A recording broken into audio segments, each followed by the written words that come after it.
Yo, gang. What's up? It's Trollbot.exe, and we're back with Trollbot Studios. Today, I'm doing a review of 1987's Superhuman Machine Metalder, which is a tokusatsu series made by Toei. It is also the 6th entry in the Metal Hero series, which just got a revival pack with Gavin Infinity. Also, Metalder is most known outside Japan for being adapted into the first season of VR Troopers. Speaking of, originally my history of Metal Hero series was just going to be about VR Troopers and Metalder, Spielband, and Scheider. But I figured I might as well just cover everything. And since some people are considering Project Red to be part of the Metal Hero series, I'm going to count it as such. So later when I make a history of Project Red video, it's going to be added to the Metal Hero series. Which, as you can see, I'm going to have to make remasters of because most of the videos got taken down by Toei. Anyways, let's go on to the production. Okay, since I covered most of the production in the history of Metal Heroes Part 2, I'm going to cover the basics. So, with ratings steadily declining after Spielband's end, Toei decided to do a complete overhaul and establish a new type of hero within the Metal Hero series. Initially, it started out as Neo-Human Machine Bikeroid, but it eventually evolved into Metalder, as a reference to Gekaider from 1972, especially since 1987 marked the show's 15th anniversary. So, Susumu Yoshikawa, who also worked on Gekaider, and basically is the creator of the Metal Hero franchise, got Susumu Takaku as head screenwriter, Takaku having worked on Gekaider. Metalder himself is very different from the previous Metal Hero protagonists, as besides him being a robot, he also is very self-reflective, often contemplating why was he even brought to existence. He also fights unarmed and even loses to Kulgin in the first episode. Kulgin being a villain we'll talk about much more later on. Also, the Neros Empire, the villains, are also vastly different, mainly because a lot of the monsters of the week often show up all at once, instead of one being created, sent out, defeated, then another is created. They are also significantly more realistic, with every member being either a human, robot, or biologically created monster instead of the aliens we got in previous shows. Other examples will be revealed in more detail as I get to the character section. But Metalder as a whole paved the way for other Metal Hero series like Gibbon and Jamperson to explore the concept of a robot hero further. And also because of Metalder, the franchise would hit a point of no return as it got way more experimental from here on out. So, let's talk about the story. During the Second World War, in a last-ditch effort to save their empire from crumbling, Japanese scientists began working on a project called Metalder, a superhuman robot who could help defend the nation against the Americans. However, the project was left unfinished as Japan's defeat and surrender came sooner than expected. 42 years later, in 1987, Dr. Ryuichiro Koga reawakens Metalder in order to fight the Neros Empire, a gathering of merchants and criminals working to claim the world for themselves, using their armies at their disposal. To give Metalder a reason to fight, Koga chooses to let the Neros Empire kill him in front of Metalder, and so Metalder's journey begins to combat against the Neros Empire. The hero! Our hero, in focus, is Ryusei Tsurugi, also known as Metalder. Now, Tsurugi was based on Dr. Koga's son, Tatsuo, who died in World War II as one of the first kamikaze, and thus, Tsurugi looks exactly like him in his human form. Tsurugi is an okay protagonist. While Tsurugi doesn't have any interesting quotes or quippy dialogue, he is often self-reflective and is a definitive case of actions speak louder than words as he goes to a library to catch himself up on the modern world, since Metalder was only programmed with knowledge of the world as of 1945, so he's in the library to catch up on stuff he missed. Metalder also tends to spare his enemies, most notably as seen with Benkei and Hedagross's family. Through sparing his enemies, Metalder ends up getting an invaluable ally, which we'll talk about later.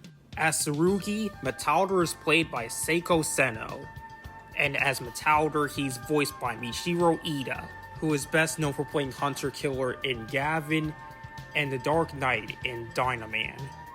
Next up is Mai Ogi, played by Hiroko Alta. Mai is a camerawoman for Up magazine, and is one of the first humans Metalder meets in the modern world. She quickly becomes friends with Metalder, and initially suspects him of being an alien, but when Metalder defends her from the Empire, she finds out he's a bot, not to the detriment of their relationship. Overall, she is a nice person, and is very cooperative. She also cares a lot about Metalder, and that's all I can really say for her.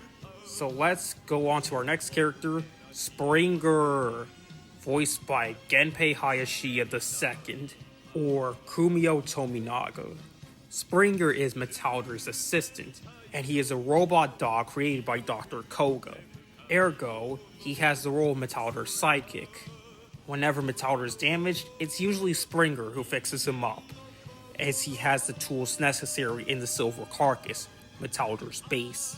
However, when he's not on duty, Springer can be found watching anime such as Combattler V.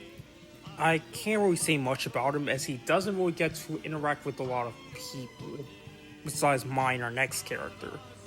Speaking of which, is Hako Kita, played by Hiroshi Kawai, most famous for playing Change Griffin in Changeman. Hako is the muscle between him and Mai, and he's often the one springing into action when Metalder is unavailable.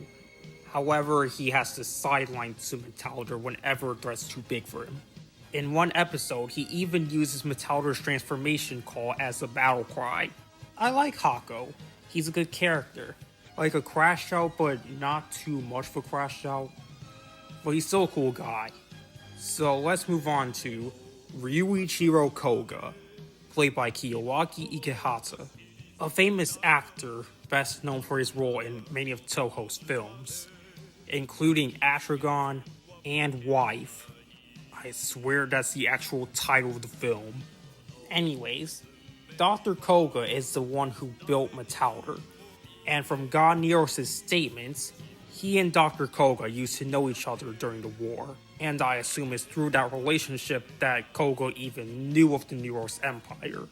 Since Koga only appears in one episode, there is not much I can say about him, aside from him being a kind man and a grieving father, even 42 years after his son's death. So last but not least, we have my favorite character, Violent Spirit Top Gunter, voiced by Atsuo Mori, most famous for his various tokusatsu roles, including more roles in this series.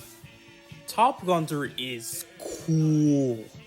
He's cold, calculating, honorable, and is an efficient android assassin.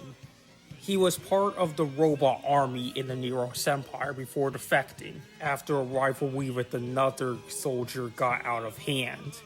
Both in and out of universe, he's based on Golgo 13, a famous manga that runs to this day. He was also based on Hokkaider, Kikkaider's rival. Two of his best qualities is his design, which is one of the best in the series, and that's saying a lot, and also his tendency to oroform, to the point where he's basically the Piccolo of this series. Now let's move on to the villains. The villains are the Neros Empire, a merger of various criminal and terrorist organizations across the world. How they want to take over the world is through controlling the distribution of weapons and economic slavery, even if it leads to starvation and disease. They are split into 4 armies: the Armored Army, the Battle Robot Army, the Monster Army, and the Armored Tank Army. However, they all answer to the Emperor, God Neros, voiced by Takashi Watabe, who we previously covered as the voice of Gaizok from Zambot 3 and Gresko from Leisner. Neros is usually your typical ruthless evil leader. However, he does have moments of mercy. And during the day, he is Gozo Kirihara, a businessman and CEO of the Kirihara Konzen. When becoming God Neros, he undergoes a plastic surgery process. So yes, he can transform like Metalder. Also, the funds from his charity organization are secretly being used to fund the Neros Empire's activities of spreading war, arms dealing, and stuff like that. I really like him as an antagonist. However, I wish Toei could have done more with him. Also, as Kirihara, God Neros is played by Shinji Toto, most famous for playing Japanese Spider-Man. Accompanying Neros are his secretaries K and S, who are his personal spies. They are played by Yuko Matsui and Emiko Yamamoto, respectively. There is not much I can say with them, besides they are active on both ends of God Neros' spectrum, as Kirihara and as God Neros. They aren't even really distinct from each other. So let's move on to Neros' second-in-command, Victorious Saint Kulgin of the Armored Army, the faction of the Neros Empire made up of people or cyborgs. Kulgin is voiced by Atsuo Mori.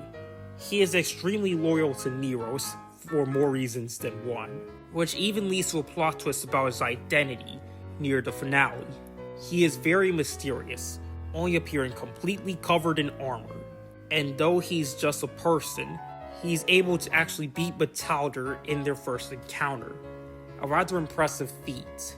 I like to say what I wish they could have done with Kulgin, but that will run the risk of spoilers. It was actually supposed to be a rival to our next character, Victorious Saint Bowski of the Battle Robot Army, a faction of the Neros Empire comprised of androids. Bowski is voiced by the late Takashi Kuwabara, famous for voicing the titular hero in Barum 1. Bowski has the most personality of all four generals, and treats his men especially well, and cares about them a lot, even taking their losses personally near the finale. He is also fiercely loyal to God Neros, worrying about his safety. Next up is the Victorious Saint Geldling, voiced by the late Eisuke Yoda, famous for voicing half the monsters in Gavin, Shine in JKQ, and Taboo in Goggle 5. Geldring leads the Monster Army, a section of the Neros Empire dedicated to biologically created creatures, or homunculi. Like the rest of his army, Geldring is a lot more underhanded and fights dirtier in order to get ahead, and that attitude often carries with his men, often butting heads with the rest of the Empire. And sadly, I have even less to say about our final general, Victorious Saint Drangar of the Armored Tank Army, the section of the Neros Empire dedicated to other types of robots. Now, Drangar, I really have nothing to say about him, besides being a typical villain. And that's for the Armored Tank Army as a whole. I really wish they could have done more with them. Alright, so we got the characters down.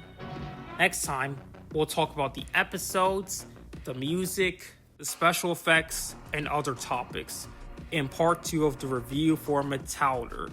So be excited, and don't forget to like, subscribe, and comment down below. In the meantime, later fool.